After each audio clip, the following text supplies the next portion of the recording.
So now I'm very pleased to introduce Justin Locke. His 18-year bass-playing stint with the Pops included working with Arthur Fiedler and many of the great conductors of the era, including Leonard Bernstein, John Williams, and Henry Mancini. Justin left the Pops to become a full-time video producer. For many years, he created promotional videos for major nonprofits all over the United States. He also worked as the score reader for live broadcasts of the Boston Pops, and he created and managed the Bose Philharmonic, a freelance orchestra that made demo recordings for the famed audio company. Justin is the author of 4 books, including Real Men Don't Rehearse, I think I got out, an amusing memoir of his bass-playing days in the Pops. Let's give a warm welcome to Justin Locke. Okay, here's the plan, just so you know the way this is going to work. I'm going to talk for about 70 minutes, more or less. That's about everyone's limit of tolerating me. And then they just get so bored. And at that point, I'm going to stop, and then everybody who needs to go daycare, feed the meter, you can bolt. And then, I do have some books here for $15. If you want to buy one, I'll sign it. And then we'll come back for Act 2. For those of you who just can't get enough or have no life, stick around. And I will tell you more stories after you've gotten through the first one. Okay, so that's the plan. We'll see. And if we just get up in the middle, then I'll know I should not do this at all. Okay. Normally I just tear into the stories, but I decided today, everyone always asks the same question, so I'm going to tell you the story of going from a farm in Ohio to the stage of Symphony Hall. That really is the story of the book. I mean, the press office tells you lots of stories of the Pops. I'm going to tell you the story of, it's a classic American tale, of the farm boy, goes to the big city to seek his fortune. And I want to tell you folks, I was lucky. If you go to Toledo, now right there, you're in the middle of nowhere, okay? I mean, that's pretty much it. But then go up the Maumee River about 7 miles, and then take a right, and you will find in the middle of a swamp a little town called Monclova, and that's where I grew up, in the middle, just nowhere. And I had heard of these mythical places, Boston and Tanglewood, but I never, maybe someday I'll go to that. So the story starts, my mother had a crush on a conductor of a local civic orchestra. And he was always complaining because he could always get 55 flute players, but he could never get a bass player. So my mother figures out, well, what if my kids start playing the bass? I'll have more of an excuse to go hang out with this guy. This is really where the story starts. It's very humble, corrupt beginnings. So my mother bought this bass, and it was really for my 2 older siblings, but one day on this farm, I want to tell you, if you've ever seen the opening credits of Hoosiers with Gene Hackman driving through the just farmhouse after farm, that's what it was like. That's really it. I was just bored out of my mind, and there's this bass, and I just rolled it out from under the piano, and I picked, there's a how-to book, lesson 1, 1 note, boom. Well, that was easy. I turned the page, 2 notes, boom, boom. Okay, I can do that. Lesson 3, the phone rings. We hear you play the bass. And I'm like, well, yes, sort of. He says, well, we're doing a production of Oklahoma with the White House, Ohio, Waterville Civic Players. We need a bass player and a rehearsal tonight. I said, well, I'm really not that good. I'm just a beginner. He says, that's okay. Part's easy. I said, well, I don't own a bass. It's my sister's bass. I don't own a bass. That's okay. We'll get you a bass. I said, but I'm only 13 years old. I don't drive. That's okay. And they come, that's what it's like. But I do want to tell you one little story. When I was in 8th grade, the Anthony Wayne High School was doing South Pacific, not with an orchestra, but with a pit band. There's an arrangement for schools that only have bands. And my mother finagled somehow me getting into this little elite, chosen favorites of the music teacher group that's going to play in this pit band with this. And I'm playing 3 weeks of rehearsals, and one day I'm getting this horrible cheap bass they had bought for me, out, and the guy comes in. He was like 6'7", and he's kind of, Justin, I can't let you play with this group anymore. You have bad intonation. Well, that was just his excuse, you know, because the Anthony Wayne High School pit band is world-renowned for its intonation. It was only 20 years later I learned there's no such thing as in tune. It's physically impossible. It's a theoretical concept that no one can attain. But I took it very personally. But I'm not going to let this beat me in. I just kept going to music camps and taking lessons. You know, I would get in. You know, they'll take your money. You can get to the music camp. But I was always like the last chair or in the middle of the second organ. I never quite got there. So I ended up at New England Conservatory, freshman year, a very unillustrious freshman year. And it was very intimidating. You know, if you ever go to the symphony, you know who Ed Barker is? He's the principal bass of the Boston Symphony Orchestra. This is the guy. This guy was, in my view, one of the best bass players ever. He won every audition he ever took. This is the equivalent of a rookie in the major league hitting a home run his first 3 at-bats. This is kind of what I'm talking about. Nobody wins more than one audition. This guy just walked in, won every single one. And he's right there. Very intimidating. And I went through this whole year, and I was just frustrated. I wasn't getting any better. I mean, I'm like, is this it for me? Am I just a total failure? I had a long talk with a friend of mine, Joe Shearer, very fine violinist. And he said, Justin, I said, Joe, I want to get better. I'm not getting better. What am I doing wrong? How come I'm not improving? And he just looked at me, and there was this contempt on his face. I mean, when you start talking to people who know and looking down on you and saying, Justin, he didn't call me a stupid idiot, but he meant it. He said 8 words to me. He said, Justin, go home and practice your scales and arpeggios. What a concept. Learn the fundamentals? Really? There's fundamentals? I didn't know. So I went back to the farm, and the nice thing about the farm is that there's no interruptions. There's a car like every 3 hours. Like, wow, traffic jam, there's a car. I played scales and arpeggios up and down 8 hours a day for 3 hot summer months every day. Drove my family insane. Well, they were insane anyways. So I got back to sophomore year at conservatory. Walk into my bass. My teacher was Tiny Martin. Any of you go to symphony? He was this guy who, it was like taking lessons with Jabba the Hutt. He weighed 420 pounds. He was an alcoholic. I mean, a really, ugly, fun alcoholic, and a chain smoker. I would secondhand smoke 2 packs in every lesson. He was just in this cloud of smoke. And that's another story, which in the Q&A we might get into Tiny if you want to. But anyway, I came in there and suddenly from being this hack-oso, you know what a virtuoso is, we had this term called hack-osos. And I was a hack-oso, but I walked in and I'm just nailing it. I mean, it was magical. And I can talk about that. It was a life-changing experience, and I think everything in those terms now.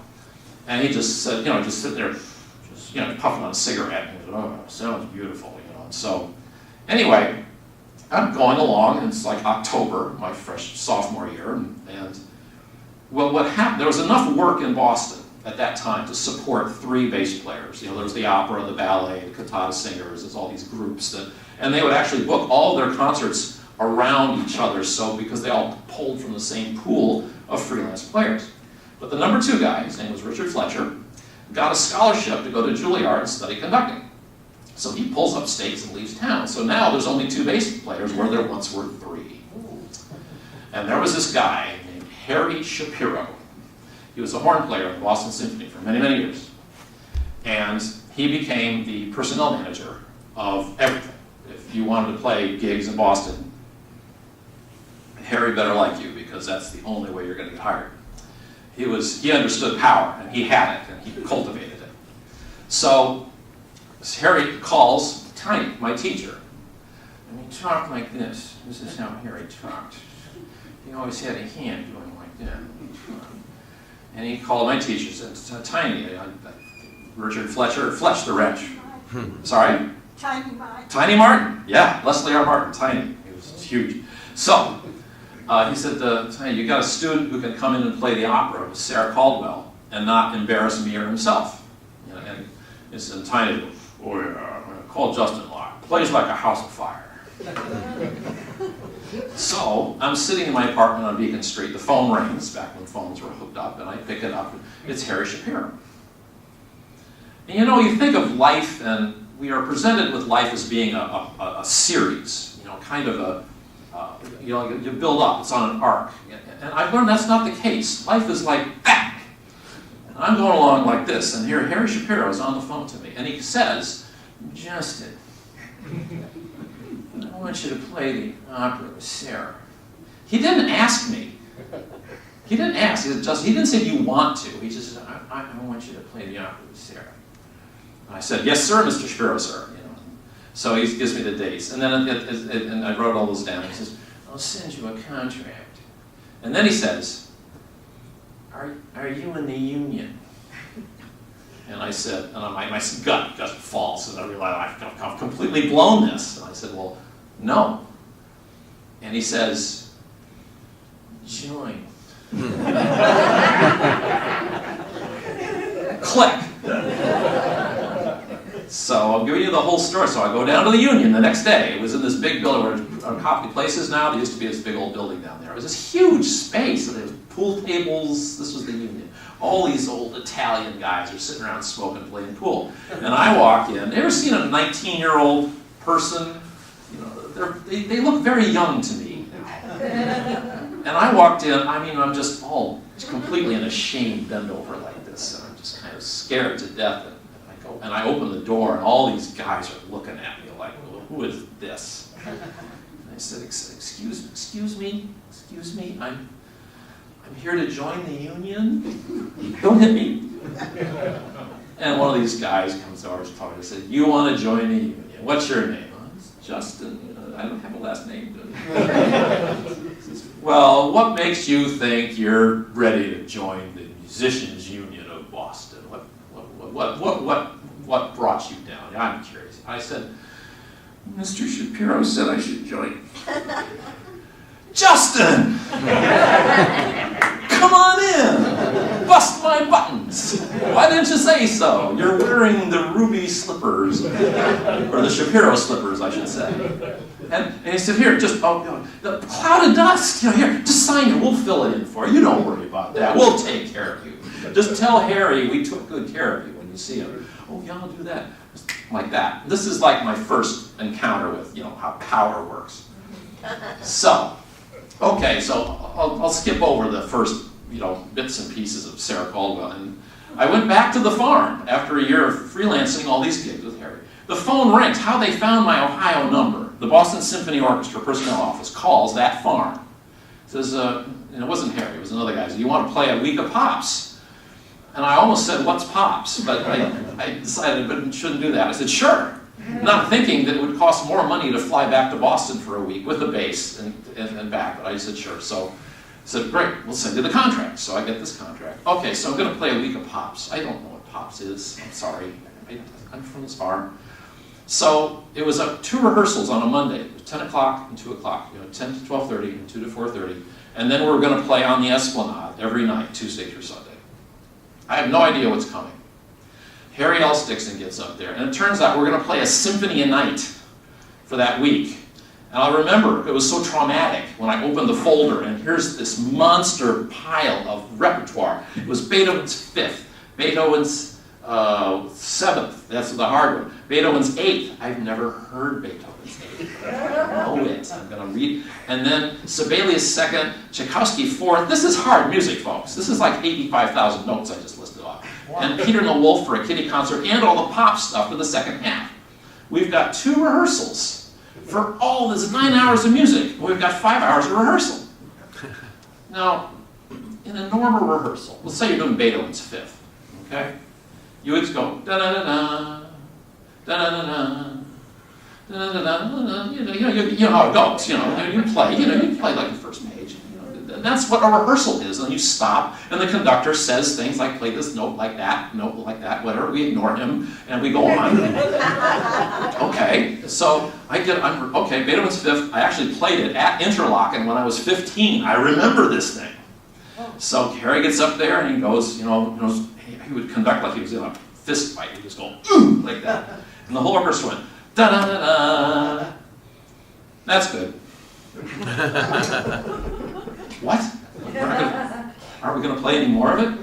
I didn't say this, but I'm kind of curious as to why we're not going to play anymore. He says, okay, let's do the last 8 bars. Da-da-dum, bum, bum, bum, bum. Good. You know the rest. And everybody's just nodding. You know, like, yeah, we don't play that. We know. And then the Tchaikovsky and the Sibelius, and all, we just did like spots, like the first 4 bars, and then like there'd be a hard part with an oboe solo, and then we'd do the last 4 bars of the movement. And we're just jumping from thing to this. But then we're playing other pieces. This has been on for 5 hours. So it's 4 o'clock now after playing some of the biggest, nastiest repertoire. So I'm walking down the street like this because I can't get my arm down. And I went to a chiropractor and he said, "You've been playing symphony, haven't you?" And I said, "How'd you know?" So thank you. All right, so next day I get up. You need a white tuxedo to play in the Pops on the Esplanade. So I go over to Keezer's to get my tux. Okay, now this is it. This is it. Remember, it wasn't that long ago that I had been booted out of the Anthony Wayne High School pit band, so I'm on pins and needles. I don't want to blow this. So, okay, I got my white tuxedo with that morning, and I'm up on the stage down at the Hat Shelf, which I've never been before. And this is my first night. I've arrived. I'm in the Boston Pops. I'm last chair, but that's better than out the door. So Beethoven's Fifth is, you open these folders and it's amazing. The librarians put everything in program order for you. They don't just heave it at you. Everything is nice. Everything's taken care of. When you go on tour, your bag is in your room. It's all posh, first-rate everything. So open my folder. Here's Beethoven's Fifth. I know this piece. I can do this. So Dixon comes out, and and everybody stands up, which is normal, for orchestra. And then I go to sit down when the applause dies down, because I'm thinking, okay, we're going to play Beethoven's Fifth. But everyone else stays standing. Ruh-roh. Up pops Justin. No one saw. I saw him standing there. What's going to happen? He points at Fred Buda, the drummer. He plays a role. The whole orchestra starts to play the Star Spangled Banner. But there's no sheet music in the folder for Star Spangled Banner. You see, the Pops always starts the show with the Star Spangled Banner. And because they play it night after night after night for the last 50 years, everybody knows it. So they don't bother putting the sheet music in the part, because you're supposed to just play the bass part from memory.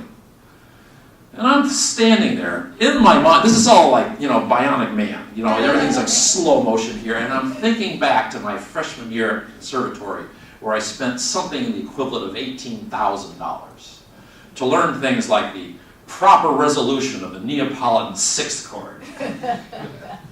The Flemish influence. Thank you very much, Dan Pinkham, for that.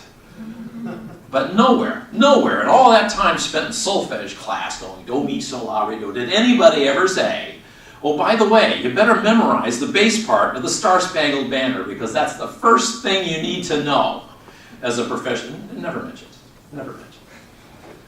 So, what do you do? What would you do? Any one of you could play the Star Spangled Banner as well as I could at that moment, because I didn't know it at all. So I'm like, well, I don't want to blow this. I don't want to get kicked out for bad intonation. What do I do? Folks, I just pretended there was Vaseline on my bow, and I just let it slide. And I'm just going like that. And for all I knew, if anyone was paying attention to me, which I doubt, they would have said, well, Justin's fooling around. What a pro. And I just, I'm just sweating bullets. I'm just absolutely drenched with tension sweat. Get to the end, and I went home that night, and I memorized the bass part of the Star Spangled Banner. And I can play it for you right now if you want to hear it, because I will never forget it. So anyway, that's the introduction to it. Now I want to start telling you some stories. This was, again, there's kind of a culture shock, and one of the biggest culture shocks of going from that farm to Symphony Hall was encountering a man. I'm sure none of you remember this guy. It was so long ago. His name was Arthur Fiedler. Yeah. Oh, you remember this guy? Yeah. Arthur Fiedler was the most famous, successful conductor in history, and to this day still is. There's Arthur Fiedler's up here. You got John Williams and Leonard Bernstein right around here, and then everybody else is like around the toe of my shoe. And for 50 years, this guy was at the top of one of the most competitive jobs that you can imagine. And here in he walks. And I'm so unimpressed. Ducks, it's like chopping salami. He's from South Boston. Come on, you're not from Slovenia? Are you kidding me? There's no V or Z in your name? I have a chapter in my book. You have to have 5 syllables and a V and a Z in your name to be a famous conductor. He had none of this. That's my whole second book. I'm selling a book called Principles of Applied Stupidity. It's all about how incompetence gets you further. And it was all based on trying to understand Arthur Fiedler. So this is my Arthur story. I'll just tell you the story. It's just, I just couldn't believe this happened to me. In the context of the farm boy. So I played that first summer. That was just a week. And then a year rolls around, and now I get called, and now they've expanded the Pops thing with me, and now they've hired me for 3-4 weeks of Pops, including the 4th of July. Now, I knew what the 4th of July was. I understood fireworks, and I guessed, okay, they're going to have 5,000 to 10,000 people down there, and they're going to have, cannons and, 1812 overture. Big deal. So, for whatever reason, I didn't have my bass in a trunk down there. I had it with me at Symphony Hall, and I was in my white tuxedo. I think, for some reason, we were all dressed there. So, I just drove. Now, what happened was, in the days before Twitter and Facebook, it's the 4th of July, and people are saying, well, it's the 4th of July, it's 90 degrees, sunny, warm, humid day. Should we go to the beach? Should we have a barbecue? Well, wait a minute. The Boston Pops is playing a concert tonight, and they're going to have cannons, and they're going to have fireworks, and CBS was doing a worldwide broadcast of America's bicentennial, and this concert was the big crowning end of the night, was going to be this concert. So this is all, people are just talking amongst each other. The government was not clued into this. So they sent about 20, what was called the Metropolitan District Commission. They had about 20 NBC cops down there. A few of those, wooden sawhorses, about 15 of those, and I don't know, about 20 or 30 of those orange traffic cones. And that was it. That's what they got. By 9 o'clock, they were expecting 20,000 people for the whole thing. They had 120,000 people. We're already there at 9 a.m. in the morning. So the police are like calling in everybody, that they could find to come down there. It became bedlam. It was just so many people are trying to get down to this hat show. And so what happened was it became dangerous because the inbound traffic on Star Drive is zipping by, people are on a blanket, here's a car going 60 miles an hour like that. So they closed the inbound side of Star Drive. Once they did this, you ever seen those movies with the Oklahoma land rush? The wheel, people just running. People grabbed this real estate on the inbound side of Star Drive and put down their blanket and claimed their territory. So now that road is just completely useless. If you're familiar with Star Drive, it's always changing, but in the middle of Star Drive, the lane divider, they've got a concrete lane divider. It's about this high, it's at least this wide, and then there's a 10-foot high chain link fence that dissuades people from jaywalking across Star Drive. I know none of this. I'm just trying to make my money and just trying not to get fired, trying to not offend Mr. Shapiro. This is my focus. So I drive down to Symphony Hall. It's 4th of July, plenty of on-street parking, and I'm sitting downstairs in my tux with my basin case, waiting, and Harry gets on the squawk box, and everybody get on the bus. So when Harry says get on the bus, you get on the bus. There's no question. So we all go up the stage, and we go and we turn the corner onto Mass Ave, where we usually see 3 Greyhound buses to take us down to the hat show. This is my first inkling now that something is a tad askew, as they say, because there were no Greyhound buses. There were 5 Boston Police Riot Squad buses with the chicken wire over the windows and tear gas. And I stopped. I was like, what's this? And Harry said, get on the bus. You get on the bus. So I got on the bus, and I sat on top of the tear gas and shotgun mounts and all this. Okay, so I'm on the bus. Now I'm kind of like, what's going on here? Then approximately 45 Boston motorcycle cops come roaring up in this beehive of just blue light. And these guys, they're amazing. You've ever been in the midst of a bunch? One of them is intimidating enough. Get 45 of them together. They own the earth. So they say, okay, let's go. Let's roll it. All the sirens go, and they just take us down Huntington Ave, and then we go up the other way, get to Boylston Street, Mass Ave. We took a right on Mass Ave. We're going 90 miles an hour down Boylston Street. And these guys are leapfrogging ahead, stopping the oncoming traffic with all these flashing lights, and oh my gosh. What mirror have I stepped through to be here? So we get down, well, here's the problem. All those people, you remember on the Star Drive, it's just completely packed. We can't get to Star Drive. We can't get to the gig. There's a concrete thing like this. There's a 10-foot high chain link fence. And they, with the sirens blaring, they get us as close as they can. But we're on the other side of this traffic divider. And we're looking out through the chicken wire going, how are we going to get to the gig? What's going to happen? Well, we're sitting there just totally confused. Sorry, it's dry in here. And this van pulls up somewhere. You know, their beep, beep, backs up. They open up the doors. And they pull out the jaws of life. And they cut a hole in the fence.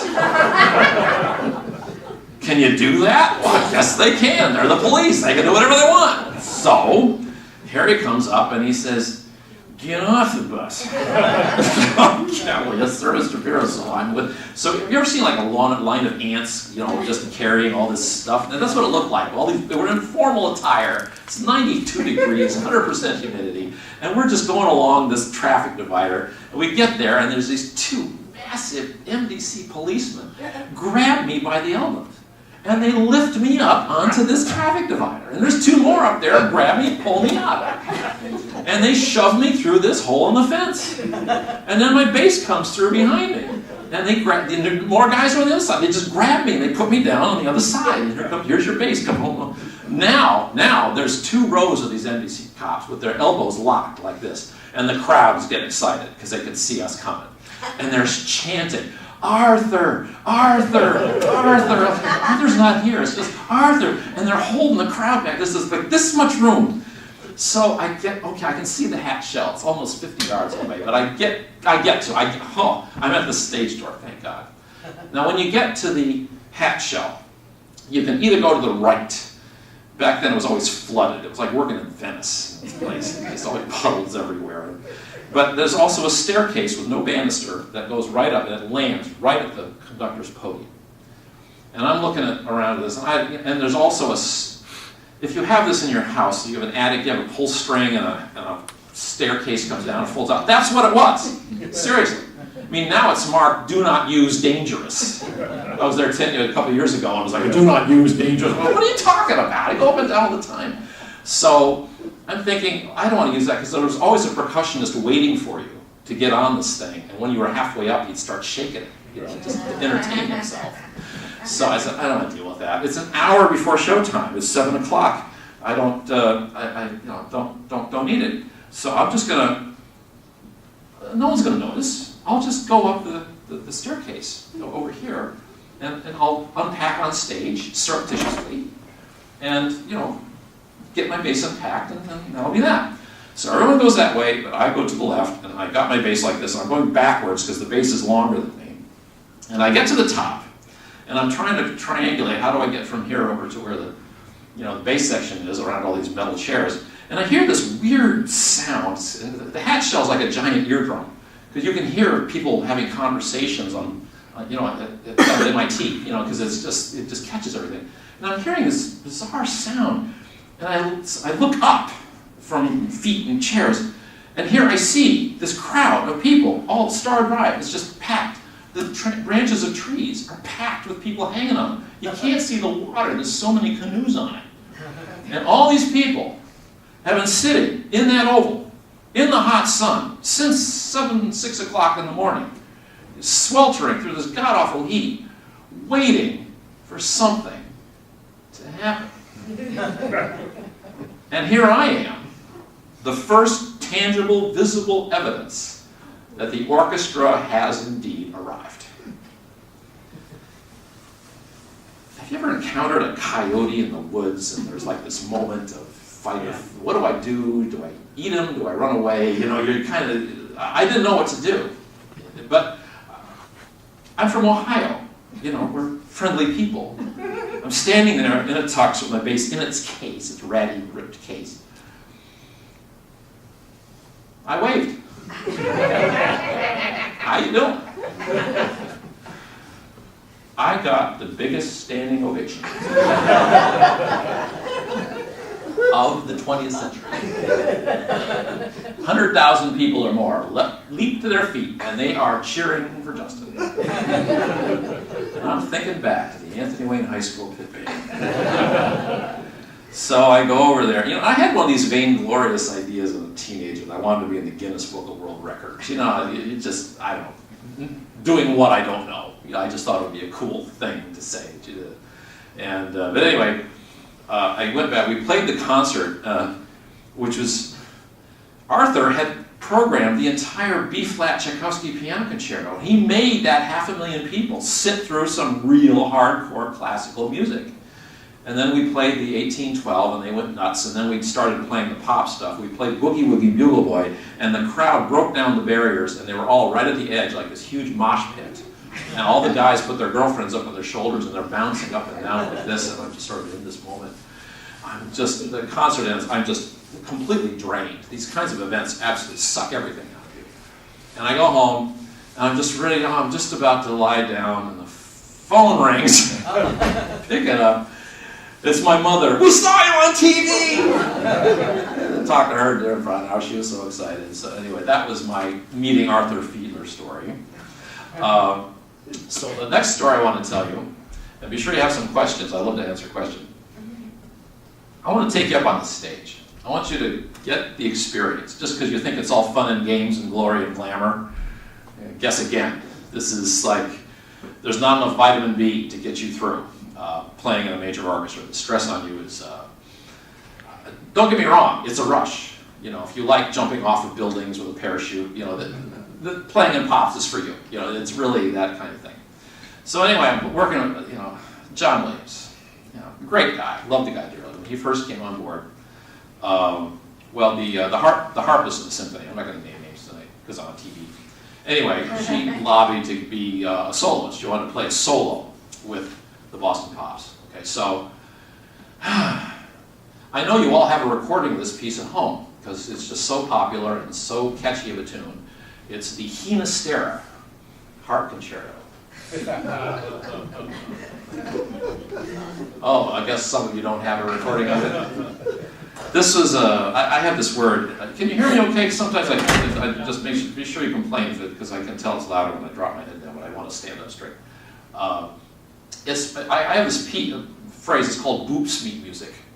Now I'm sure some of you love it. I'm sure some people love it. But it's this abstract, tuneless, formless wall of random sound that is most of you, it's beyond you, it's so sophisticated. But I am sophisticated, and I think, I don't like it very much. I don't. And they keep trying to intimidate me, and then, well, I shouldn't say anything because I really don't know. No, I do know, and it's junk.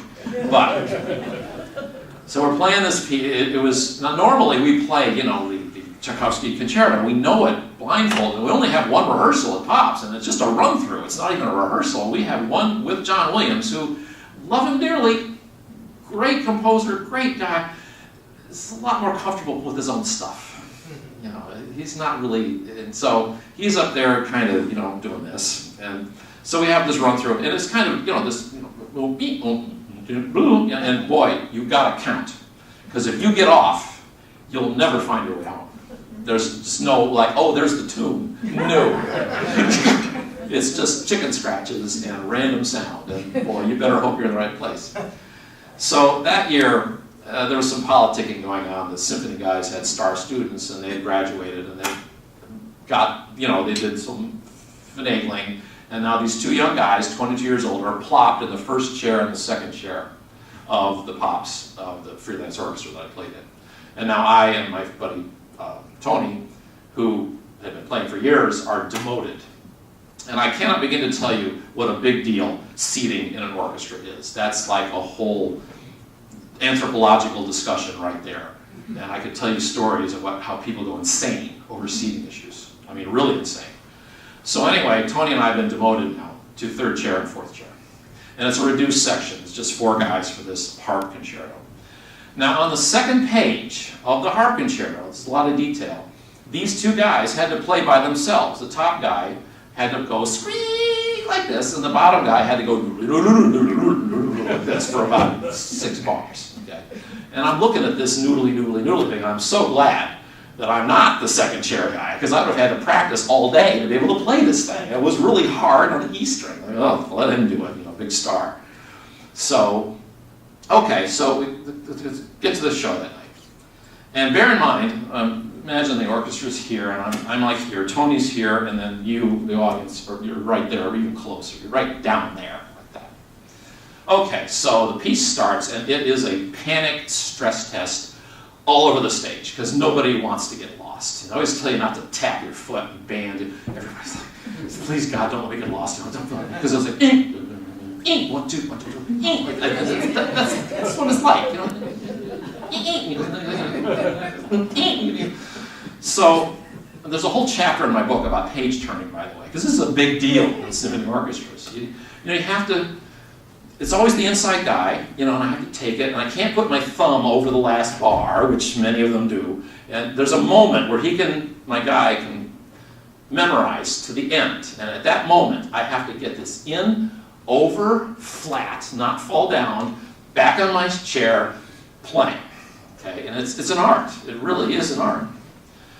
So you have to be, and you don't want to drop your bow or make a big thwack noise in the middle of adagio for strings or anything like that. So we play the first thing, and we're just,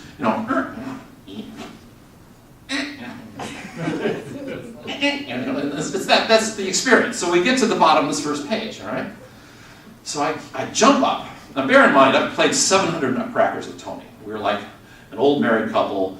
We know everything about our body language. So I jump up, I went, thwack, over, I'm back, I'm playing, sometimes I make that noise, clunk, I beat this stuff. So we're going along, and about the end of the second line here, and it dawns on me and Tony that we are not playing anything like what the guys on the first hand were. Not that it matters. You're going, they're going, come on, does the audience really care? So we're going. And so we're going along, and I'm kind of looking at Tony, and he's kind of looking at me like, and he got this look on him. And Tony, who can do this so well, it's just all body language. He says to me, Justin, you idiot, you turn 2 pages. Have you ever had the shame spiral just swash through your cells from head to toe, like, oh my God, I'm going to get bad intonation all over again. So I jump up, to do it and turn it back, and Tony and then he's 3rd chair and I'm 4th chair. That means whatever he says goes, all right? And he just sort of said, don't trouble yourself. You're obviously tired making blatant errors like this. I'll take care of it for you. You just sit there. And this is all happening for you. So he gets up and he's thumbing that sheet music. He's thumbing it and thumbing it. And there's only one sheet there. And he looks at me and I look at him and we realize that no, Justin had not turned 2 pages, but the guys on the first stand had. And they have not noticed. And you can't tell, So we're watching them. They're like really focused, like, oh, okay. Now we don't want to get fired. That's rule number 1. So we're playing the correct notes, if you could call it that, but quietly, not to interrupt what they're doing. Because don't want to make a fuss. And the audience is out there and they don't know. They're just kind of sitting there don't clap before it really ends. The trouble is that solo section's coming up. Okay, and there's like these notes, before middle bang. Now this is beaten into you from day one. Day one is that it is your job as whatever instrument you play. The composers, who cares, I don't care. But the music they write, those notes, this is gospel. It's beyond gospel. Excuse me. If you have to die playing the note, well, that's your job. It's a very military. And so I'm looking at, well, these notes are not going to get played. These guys are what are we going to do? And I kind of look at Tony, like, what are we going to do? And he just had this. They played a great audition. So they're the new young stars. Let them figure it out. He just didn't care. And I'm just, no, we have to do something. The art. No. And he's just shaking his head, which means I can't do it. And it's now the thing is, the rule is, if someone, let's say this guy, let's say his bass went boing like that, well then there's a rule. It's an instantaneous. The second guy plays the top part, and the third guy jumps in and plays the second part. I mean, it's just instantaneous. You don't even think about it. And this happens, you'll see that sometimes. A concertmaster's violin will go boing, and then and it's sad because if you just bought a $300,000 Amati violin, and it's not paid for yet, and this guy slobbers when he plays, you have to hand it over. Oh, it's tough. Orchestra protocol is tough. But, his bass is fine, so I'm running through the protocol. I mean, how can I do? And the second guy, now if he had a stroke or a heart attack and keeled over dead, well, that would be unfortunate. But the number 3 guy would jump in and play the second part. You must do this. But he's a young man, healthy, fine, whatever. So it's coming along. I'm looking at Tony, shouldn't we play it? And I didn't really know it. And oh my God, the audience over here. So it comes and we just lay out. And these guys are going, like that. The degree of professional shame and artistic guilt that came over me in this moment, I don't want to ever repeat it. So we get to the end and we jump back in, but now we're still not in sync with these guys. And now they're playing in the top of page 5. So. Well, normally I think I could have made it, but I got a fit of the giggles. I'm starting. I mean, it's funny. It's they're so totally focused and so totally wrong. I hate them so much. Demoting us. And Tony he was holding it together, and he sees me laughing, and now he's turning Irish guy beet red. There's a trick with a bass. You can actually put your mouth against the neck of the bass. If you're really laughing, you gag yourself on the neck of the bass. But it doesn't work for very long. And now the audience is, why are these bass players laughing? I mean, you can play wrong notes. It's frowned upon, highly frowned upon to play wrong notes, but it's forgivable. Guffawing in a harpsichord is not. So what do I do? Well, I had this bow with this really sharp ivory tip on it, very politically incorrect now that I think about it. And I just took this bow, and the first chair guy, who went on to be the principal of a big orchestra, right in his right kidney, I went, ugh! And he jumps off his stool, and I'm sure it hurt, And he turns around, and I'm known for fooling around. And so he's, stop fooling around, I'm trying to play a harpsichord, and he sits back down and goes back to playing the wrong notes. And I look over at Tony, and Tony's like, well, the new young stars, what do you want? And so I took the bow, and I hit him again. And I looked at him, and I sort of went like, and you saw this 500 watts of comprehension crawl over his face, because obviously something had been wrong. And he kind of went back, and he turned the page back, and I went, bar 167. And we all got back on. And no one was ever the one. So, let's see. I'll tell you. Okay, 2 more stories. I'm trying to think. Okay, this is a classic, if you haven't seen me do this on YouTube.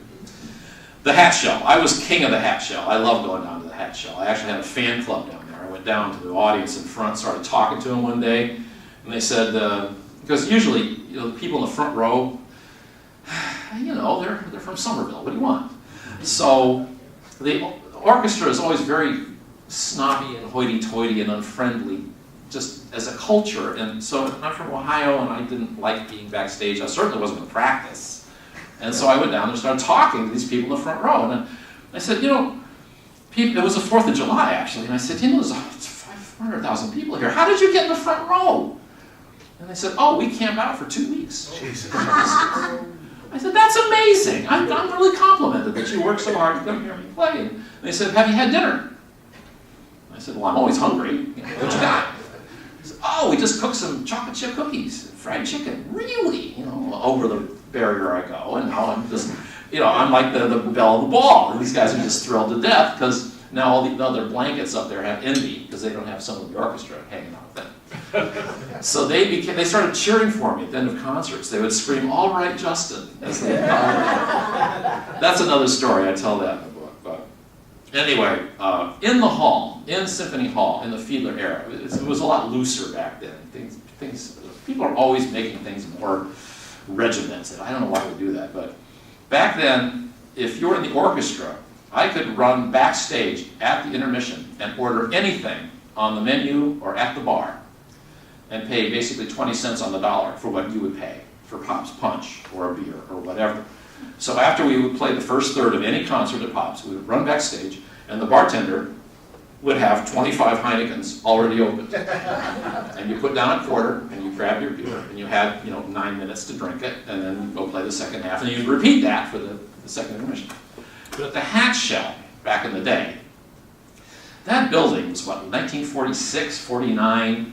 It still has an organ that runs on vacuum tubes back there.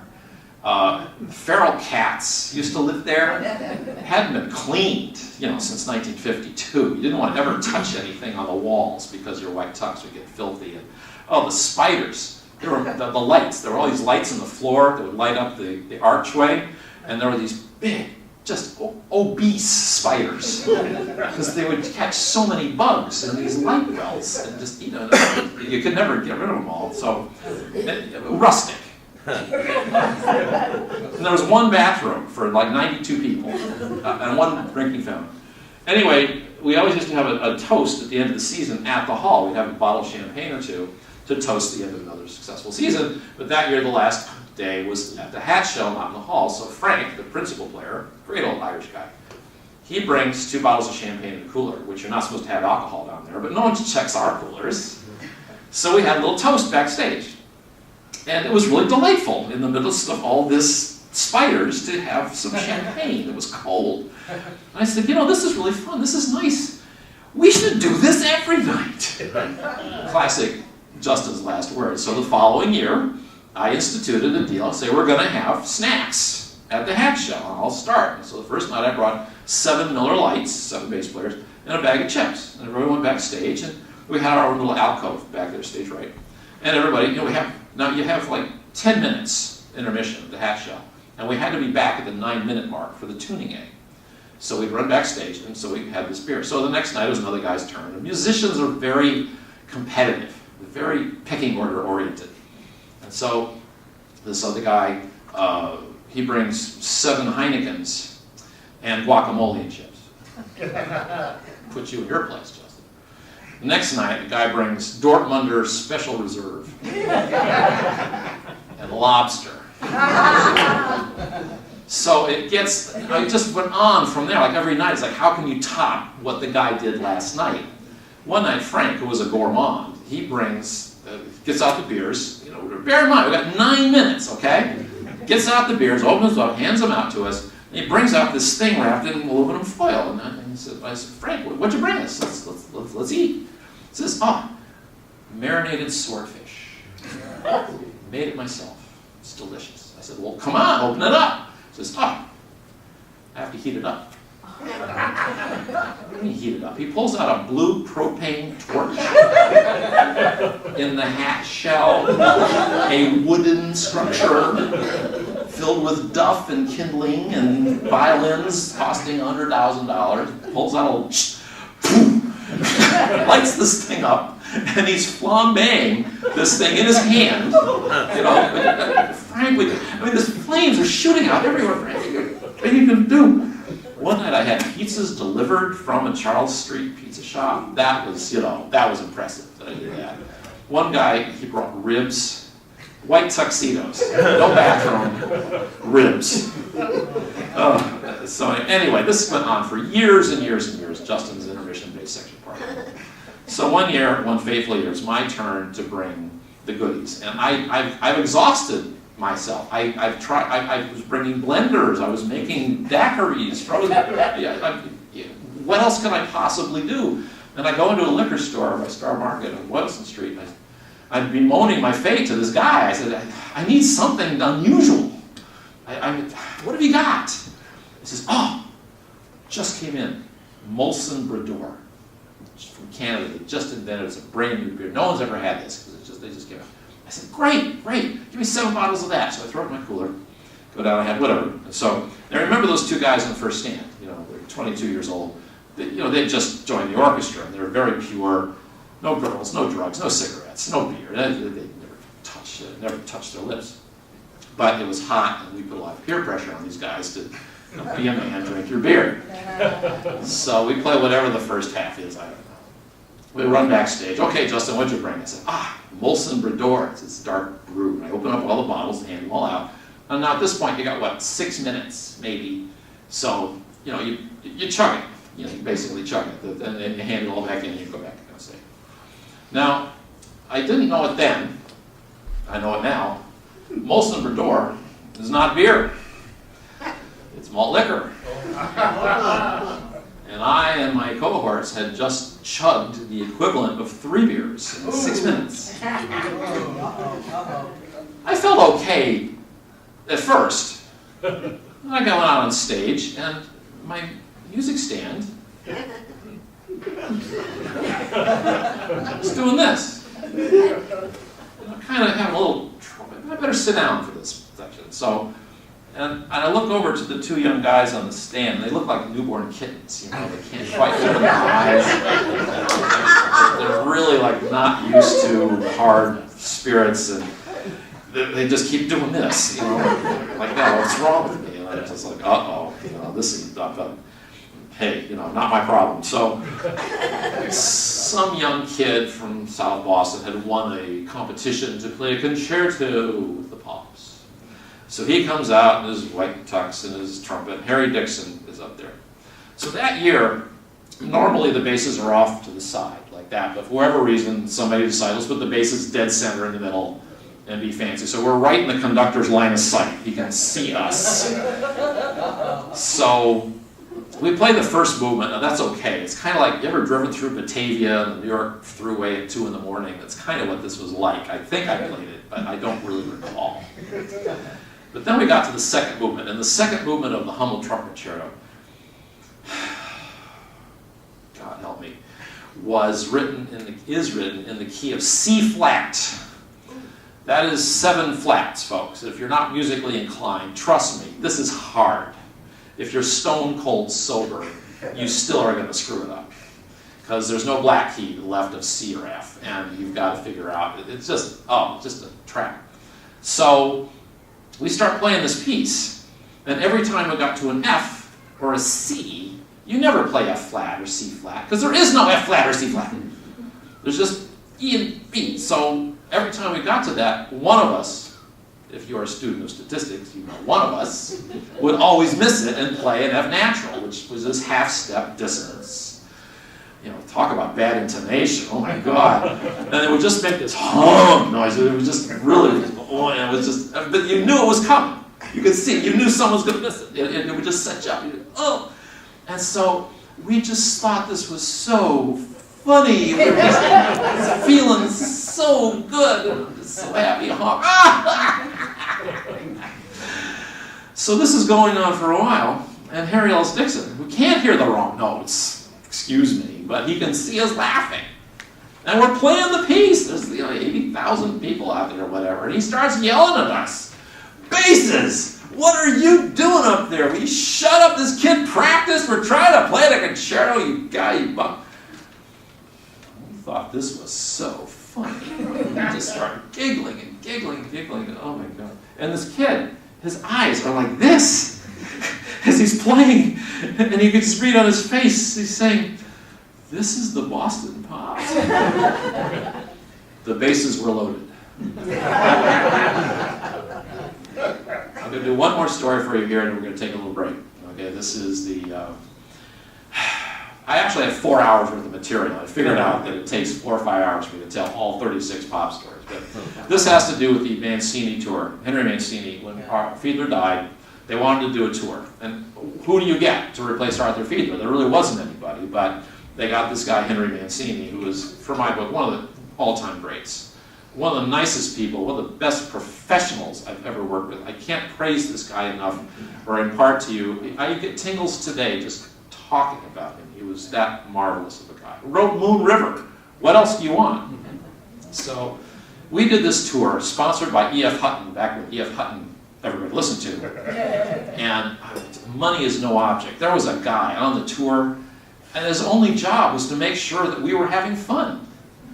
He would go into the bar, and if he was in the bar, he would pick up the tab for everybody. Everybody. If the concierge of the hotel wasn't, if our bags were missing, he was always like a pit bull. He would just rip these people to shreds. It was just amazing having his protector along, who was just like this guy. But anyway, on the tour, we had a couple, it was the last night of the tour. And it's just playing Mancini music, ballads by Two for the Road, Crazy World, Days of Wine and Roses, all this marvelous music that he arranged himself. And he's up there with a 9-foot concert grand playing with the orchestra. And if you don't have recordings of Henry Mancini doing his music, take it out of the library on your way out. Listen to this guy play the piano. It's so sensual and sweet and wonderful all at the same time. And he really was this kind of guy. He just glowed all the time. He was always smiling and just had that. So there was two bits of fooling around in this concert. And the first one was we were playing the Chariots of Fire. And we played it 3 times, the theme, da-da-da-dee-da-da-da-dee-da-da-da. So the violins would play that, and then they would play it again the second time, and then Mancini would sit down, the piano, he would play it, but he would change it. He'd put this Dorian mode thing, he would go da-da-da-dee-da-da, da-da-da-da-da, he'd flat it like that, and that was like a little variation. So the last night of the tour, Frank, and another, the piano player, went around all the second and first violin parts and wrote those flats in on the second playing of the theme. So we're in the round. It's a hockey rink, so we're surrounded by the audience. And we play the first theme. We come around to play it, da-da-da-dee-da-da, and all the violins go da-da-da-da-da, with this big Cheshire cat grin on all 65 faces.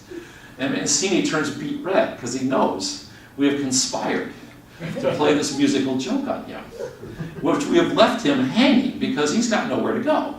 Because he can't sit down and play that variation again because we stole it. So you're stuck. But he's Henry Mancini, right?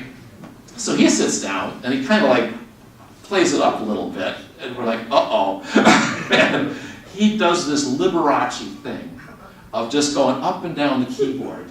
I should have had a candelabra on there because it was just magnificent. Audience had no clue that this was not what was normal. He improvised this whole thing, and he's turning at us and winking like, you thought you could get me. And now we're all trying to keep a straight face, turning beet red, because he absolutely just took it over, and it was marvelous.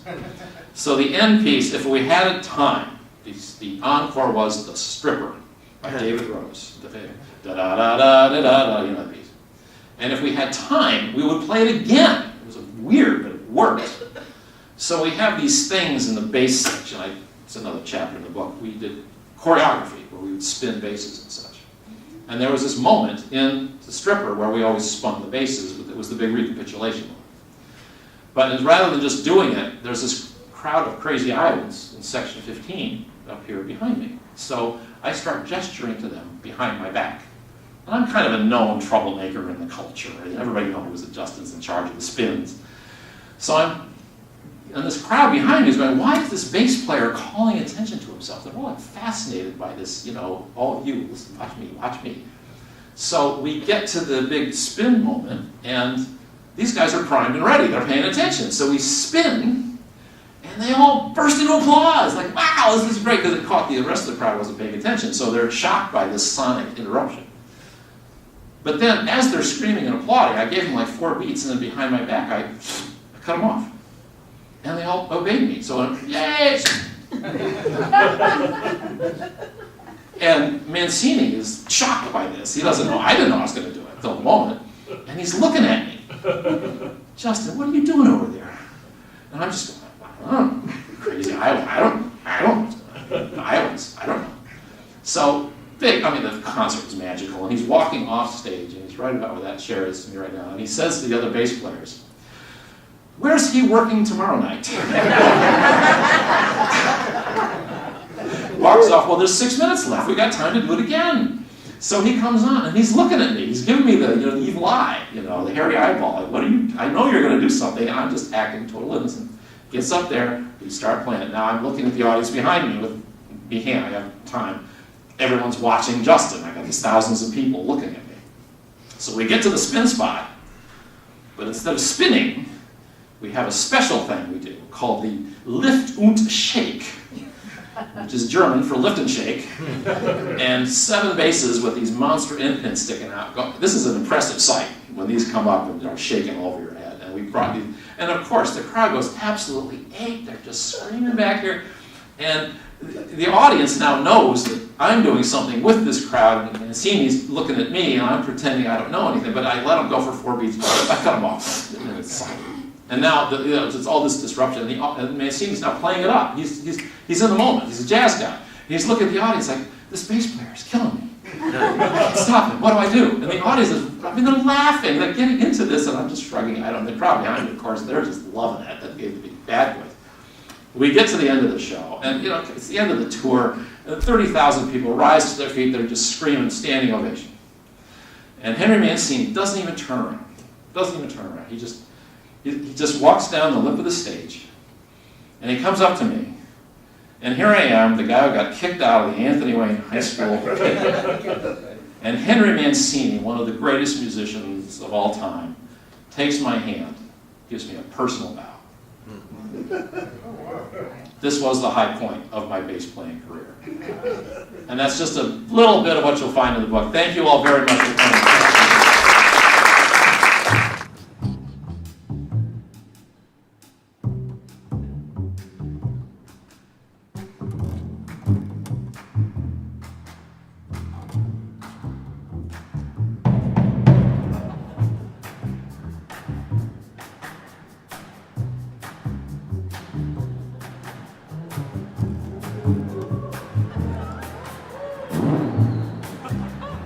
So you folks, any more questions? Anybody? Hands? Anything you just want to hear? Yes, sir. What is my favorite piece to play? I have a lot of pieces that are my least favorite pieces to play. Anything by Brahms, Brahms symphonies, because the bass parts have a lot of beat in them. You get to play the tune. Solo playing? Yeah, just you. Bass players, for the most part, do not like to play solos. I remember doing a bass solo one time, and it went on for about 20 minutes. I was just messing the last night. Oh, well, get a good bass player, which is... I don't know the name of the piece, but I was just messing the last night. Well, there's bass concertos. Oh, yeah. But, bass is really designed to just give that low octave, to give, breadth and width to the orchestra itself. So, I was always panicked. I had to play the Lieutenant Kiji by Prokofiev. There's a big solo in that piece. When I was in high school, I had to play that. What else? But in terms of a solo piece, well, the Bach cello suites. Those are kind of nice to play. I love them. So it's really, I was always frustrated, because the bass, it speaks slowly. I will tell you one solo story is worth saying. When I was practicing, when I was a kid, when I was out on the farm doing all those scales and arpeggios, I had a little piece of paper that said, greatest bass player in the world. That was, my goal. I'm going to be the greatest bass player in the world. And, Ed Barker is standing right there, so Blair Wolf is not far behind. I didn't have the talent that, it's like, I could shoot a basketball 8 hours a day. I will never be Michael Jordan. And that's kind of what I'm looking at. But I was working for Bose Corporation, and they were constantly hiring me to hire musicians to do demo recordings so they could use them in their stores and on their CDs. And one day they said, Justin, we want to show off the bass capacity of these bass things that they sell with their systems. And so we need a recording of you playing the bass. And so we took The Elephant. I don't know if you know this piece by Sasson. It's da-dum-dum-dum-da-da-da-da-da, dee-dee-dee. And, it's supposed to be a bunch of elephants played by a bass section. So instead of hiring 8 bass players, they just had me play it 8 times on top of myself. Oh, wow. So it was this, it just absolutely shook the floor when they played it out of this big honking Bose system. Oh, wow. And they liked it so much that they put it on a CD that demoed their speakers. And what is not commonly known is that Bose Corporation is, I think, the 5th largest record company in the world, because they ship a CD with every single radio and CD player system that they sell. It comes with a CD that they produced, which is all the music is selected and engineered specifically to show off how great their system is. So for about 6 months to a year, every single Bose system that was shipped had this 60-second cut of Justin playing the bass. So for that moment, I was heard as a solo player by more people worldwide than anyone else, including Ed Barker. So I made it. I was the greatest bass player in the world, courtesy of Bose Corporation, at least by my interpretation. So that's a little story for you. Question here, yes sir? I just wondered, what would you pay, what would one pay for a brand new top-of-the-line bass these days? If you were to go out and buy what you wanted, what would you expect to pay? What would I pay for a top-of-the-line string bass? Well, you wouldn't buy it. Without telling them who you were, because they'd probably give you a big discount, but I mean, what? Actually, no, they would probably charge me more Double it up. keep me out of their shop, bringing down the property values. I just saw a bass. He was wanting to know the prices of string basses.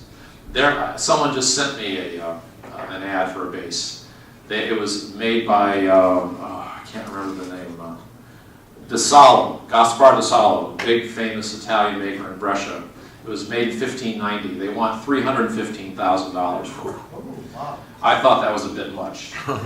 I had a bass that I bought from Tiny that was actually a counterfeit bass. He was famous for his chicanery of finding basses, putting phony labels in them, and pawning them off on his students, and I was one of his victims.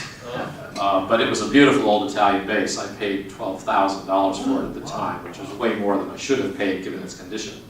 But nowadays, I haven't priced a bass in a long time. If you go to the Cincinnati bass shop, but all these shops have like an old Italian bass that that they put $500,000 on it. But is that what they'll sell it for? They'll never disclose it. So it's really what the market will bear. So I mean, you can, but in today's dollars, I should plead ignorance. I'm not up on the market now. When I bought that bass for 12 grand, everybody, including Ed Barker, thought I was crazy, and they were right. That was about the most you would pay for a bass. But nowadays, I mean, it's not like violins. That's another story. Violins are actually becoming, there are consortia of investors now that buy Stradivarius violins. I know a guy, what's his name, David Zazowski. He bought a Strad violin, and he paid, it was like $6 million. He put in $3 million, and then this consortia paid the other $3 million. And they have stock in that violin. He gets to own it, play it, take care of it until the day he dies. But when he sells it, or when his estate sells it, 50% of that sales price goes to that consortium.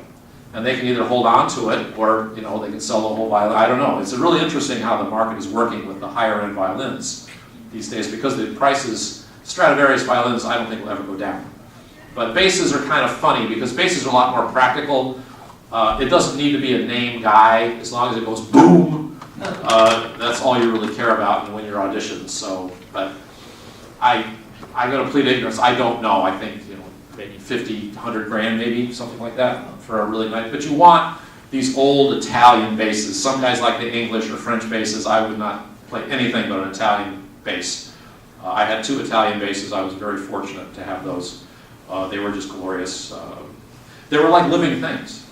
Especially the one that was made like 1600. It was black, it had oxidized. The F-holes were twice as big as usual, and it had this incredibly sweet, deep sound to it, and just like hot butter to play it. It was just really fun, but it was constantly cracking open. It was really old, too old. But you get into talking about instruments. My bass Tiny used to say, you don't own your instrument. You're just a temporary caretaker of it. And boy, was that the case. Now I know where. You can talk about so-and-so owned this instrument before me. I know the guy who owns Arthur Fiedler's father's violin. I know the guy who owns that violin. Symphony culture is weird in this regard. It's very much of there's a cultural tapestry to it that I think most people miss out on. Because you may say, well, I went to Dartmouth or I went to Harvard or whatever. I will say I studied with Lawrence Hurst and Tiny Martin. I have an individual, it's almost like a grandfather. You know, this is a lineage. It's like a dog or a horse. You know, you have these, a pedigree, really, of who you studied with. And if every time you see a biography of a famous violinist or pianist or whatever, you will see, I studied with so-and-so. I studied with so-and-so. This is a big deal in the culture. And I think a lot of people miss out on that because I'm part of a family. I'm one of Tiny's students. And I am sort of cousins and half-brothers of all of Tiny's students. We're all part of a family. It's kind of a cool thing. And it's a big attraction of the culture, which is too bad people don't get it. Are there more questions? Yes, right here. You said one time that on your bow you had Vaseline. Oh, I lied. I was going to ask you if you had to keep the hairs off and restring. Oh, well, you would have to. You're not supposed to even touch the hairs with your fingers, not get any wire. What I meant was I didn't want to make any sound. Yeah, And if you really wanted to mess up someone else, why would you put it? well, I mean, I didn't want to make any noise, so I just let it slide. I'm sorry, I misled you. There was they hated Henry Portnoy, the principal bass of the symphony, for a long time. And at intermissions, you can take the frog of a bow. You have the bow. Here's the thing: you unscrew it, and the frog comes out. And they would take the frog out and turn it 360 and put it back in, and screw it back in and stick it back in his bass. And he'd have to come out and do the second half of the show and go, whoa! Have to undo it. Terrible what musicians do to each other. Next question. There's one here, yeah. I can't envision, Boston Symphony needs a new bass player. Yes. Got 5 bass players show up, and they all play the same piece. What kind of differences can they hear? Well, let me correct a little bit of something here. 500 bass players. Okay. I auditioned for the Chicago Symphony once. I'll never forget it. If you can imagine cockroaches in a tenement all playing a bass, Right. that's what this felt like. It was just, every corner had it's like bass players, like 5 of them there, and 2 over there, and they're all playing way better than me. It's, that is the general ratio, about 400 people apply. Just for, I don't know what it is for violin, it must be insane. But, well, they often say that it's pretty obvious that you'll hear, I mean, I feel so bad for those committees. They got to listen to 400 people play the exact same thing over and over again. I think I would want to shoot myself after that. But then there's somebody comes out and they just stand out. They just stand out. But then you have the problem that then 10 of them have stood out. Yeah. And now it's matters of taste, there's no dispute. Some auditions are fixed. Sad to say, that is the case. I've witnessed that firsthand myself once. But not always, it depends. But you know, the thing is, it's kind of fixed, but if there's someone who's a real star shows up, they throw the fix out, because you want to get the superstar if you can get it. But if it's 10 people and one of them is studying with the principal player in that orchestra, guess who? You know, that's the one they're going to pick. So, but it's very tough. It's very tough because you can't really say this person's better than that. You really can't say. So it's kind of a personal taste. It's sad because back in the old days, Kusevitsky would just pick people. They would just hand pick them.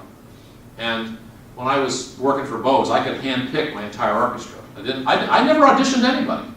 I would call people I trusted and say, who else do you know who can blend? This is key, that they have to be able to blend.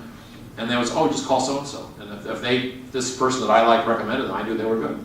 I didn't even have to audition them. So auditions are dicey things. There's a whole chapter in my book about auditions, by the way. Because someone plays a great audition, they may not play in this ensemble well at all. And there's 2 tricks. You have a year of probation to see if you work, and you have to submit to a psychiatric evaluation. Because people come, you play that screechy thing under your 8 hours a day, it'll make you crazy. Next question, I saw back here, yes ma'am. Are there occasions where you still perform at musical venues? Are there occasions when I still perform at musical venues? Well, this is kind of it. I stopped playing, I retired from Pops. I just said I couldn't take it anymore. 1992 was my last Pops concert. And I still score read for TV shows. I could never get away from the symphony. They kept calling me back to do TV work. And that's why I didn't write the books, because I didn't want to get fired for writing a scandalous tell-all. And then they fired Channel 5 to do it. But I took up swing dancing, actually. And Italian basses are nice, but followers on the dance floor are better. And some of them are, just, yeah, it's a lot easier. You don't have to pay insurance, the whole bit. So that's kind of my artistic output right now, is either dancing or, I have a folk guitar that I found in the garbage. I taught myself to play the chords. But, I sing in the shower. But in terms of playing the bass, no more. That's enough of that. Further questions? Yes, ma'am. I believe you listen to lots and lots of orchestra performance. In your opinion, currently, which orchestra you think in the world is the best? Which orchestra is the best currently? Your opinion. In my opinion. Oh, I'm on TV. Including Europe. Including Europe? Like Berlin Philharmonic or some Vienna Philharmonic, whoever. Wow. Compared with American, I want to know your taste. My take? Well, this is a tough question because I will tell you who was. The Boston Symphony under Serge Koussevitzky was the best orchestra ever. And I'm going to tell you now, to this day, that's the best orchestra that ever was. You can find those recordings of them playing the Bach air and the G string. That was a level of ensemble playing that was just transcendent. I try to explain this to people, that it's not really about the conductor waving a baton. That is completely disregarded at the level of laws of physics. All that really matters is, do we like this guy? Do we like this conductor? Is he getting in my face? Is he causing me aggravation? Does he have a big ego? And if you do that, then I am not going to help you in your career. And I'm the bass player. I'll tell you a story. I'm going to answer your question, I promise. But there was this conductor that had this orchestra in the summertime. Well, I'm not going to name names, but the guy drove me crazy. He really had a big ego on him, and just really I just snapped one day. I've had enough of this. I need to teach this guy a lesson. And he was one of these guys that just kind of, he would say, make it more beautiful. What? Could you be longer, shorter, louder, softer? Give me something, some guidance here. And he would just kind of, meander around, and I was the principal bass, so all the other bass players had to stick with me.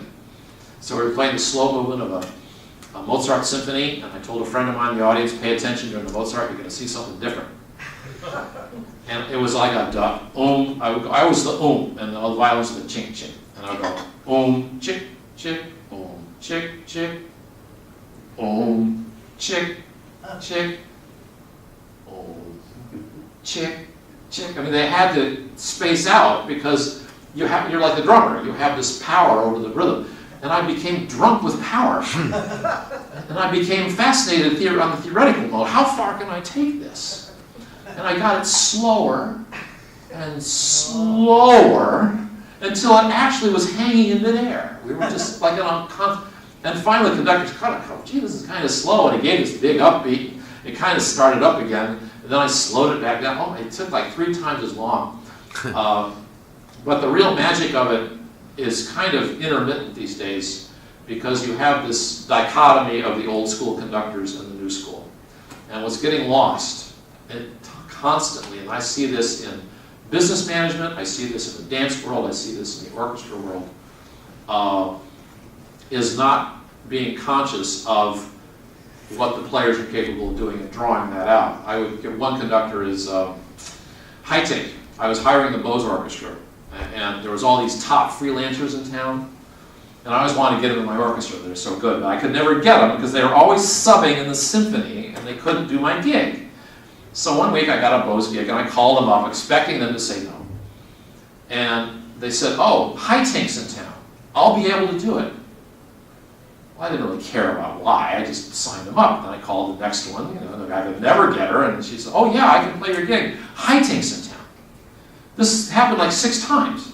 And finally I said, what are you talking about? What does this mean, Hightink in town? Why does that mean you are free? And she said, well, the symphony guys love Hightink so much that none of them call in sick, none of them take sabbaticals. They all, play the gig, so there's no substitutes hired on the weeks that Hightink is in town. I went, oh, and then I said, well, what's his secret sauce? Why is this guy so fabulous? And he said, well, mostly he just doesn't rehearse very much. He gets up there, he says, I'm Bernard Haitink, you're the Boston Symphony, you know this piece. Yes, we know this piece. See you tonight. And they just love not, because you're a slave, you're a galley slave in the symphony. You have to sit there, and he says, you know this, let's just have some fun tonight. And they come in, and they're loaded for bear, and they play magnificently, and the guy just sits back, he's 89 years old, and the orchestra says, we thank you for the day off, and the audience rises to their feet and screams, he gets a big check, and everybody's happy. And I try to explain this to young conductors and people in leadership positions. It's not about, guiding us with this thing. To be conscious of the players and who they are. That's the hard part. And it's actually getting hard to find it. And that was what Koussevitzky did. It was famous that when he did Beethoven's Fifth, he would just drop the baton when it got to this button, everyone knew to play. And they would look at the concertmaster, and he kind of nod, and everyone would jump in. And it was very much of a... it's not part of the culture anymore. There's always this, the conductor is the leader, and it's all based on him. No! Seiji Ozawa, this guy, I mean, I got subbed in a symphony a couple times working for Seiji. I've never been so scared in my life. Because he's up there, and, the hair, it's going. Yeah. And the beads are not the same. It's like this. And, he's got it's the big bow tie, and sometimes it's the toilet plunger move, and he's got he's like rolling a calzone. He's got all these motions that are absolutely you cannot. I defy you to find a beat in it anywhere. It's totally inscrutable. Now you would think. You mean that he scares you? Sorry? You mean that he scares you? Oh yeah. Well, everyone's scared. So scares everybody. Oh yeah. Well, you don't know where you're lost, and you don't want to be lost. You want to be sure that you're doing. But here's the magic of it. Here's why Seiji is successful. Is that since there's no beat up there, but he's obviously very exercised and very excited, something must be going on. I'm lost. It must be my fault. I become hypervigilant. And now I'm paying close attention to the guy next to me because at least I can find a click track in what he's doing. And that's what you want, is the orchestra to listen to itself and become internally led. The beast, it becomes a mind. And Seiji, because he's creating such confusion, you can never know.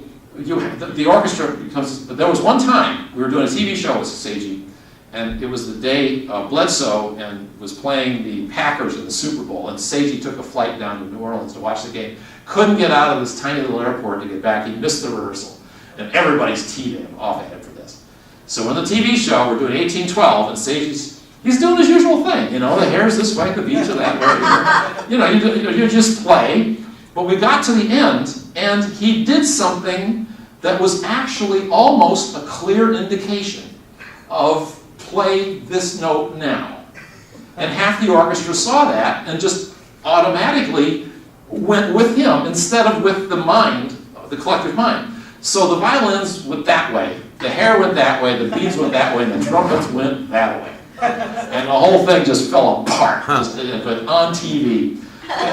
But that was he made a mistake. He gave me an instruction, and I had to stop thinking and defer to the manager and kafooey. It all went.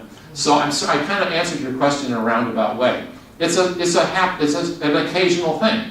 I think some of the European orchestras have a deeper, like Vienna has a deeper cultural condition, but the symphony still has it. They have it. Conductors get in the way of it, but I think if I went in there today, it's just because you study with a guy in the symphony, you study with a guy in the symphony, and it's a very closed society that has that culture, if the conductor gets out of the way.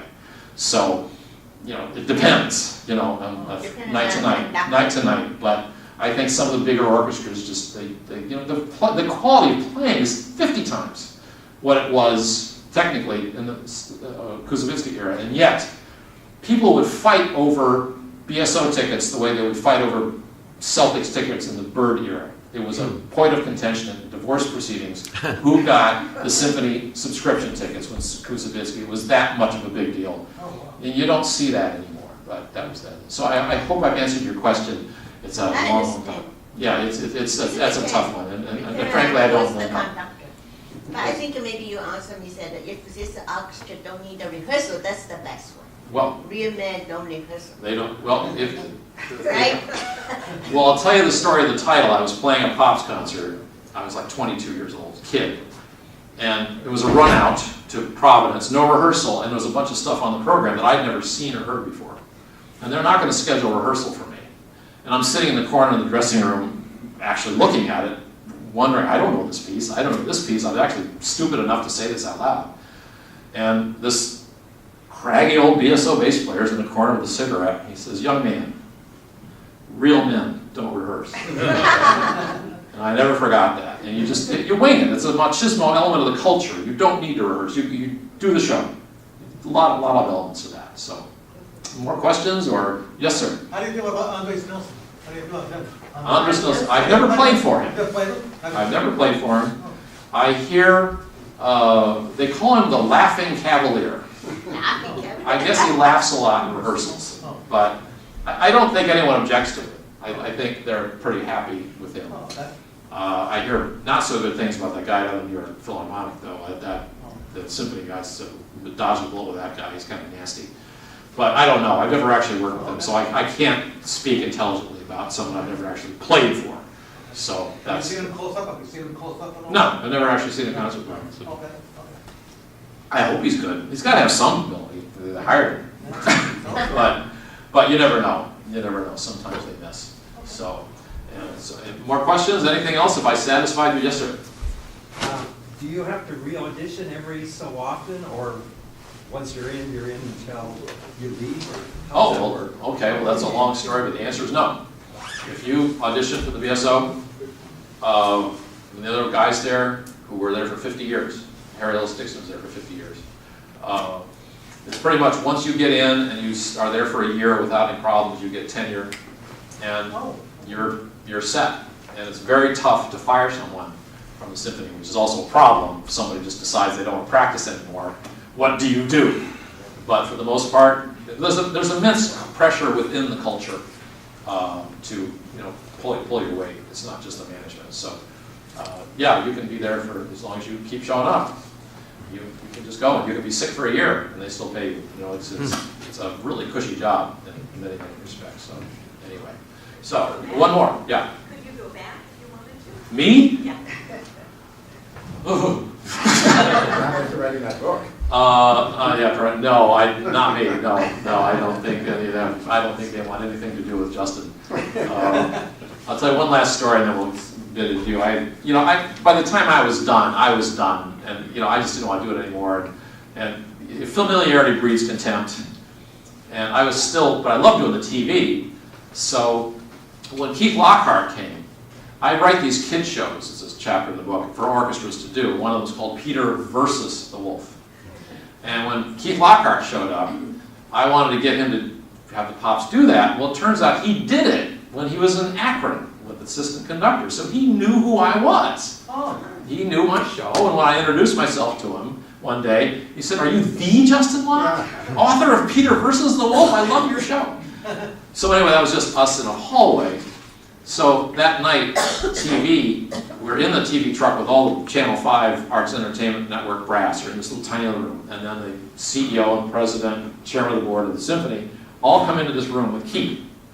And I'm sitting there, kind of like this glorified secretary.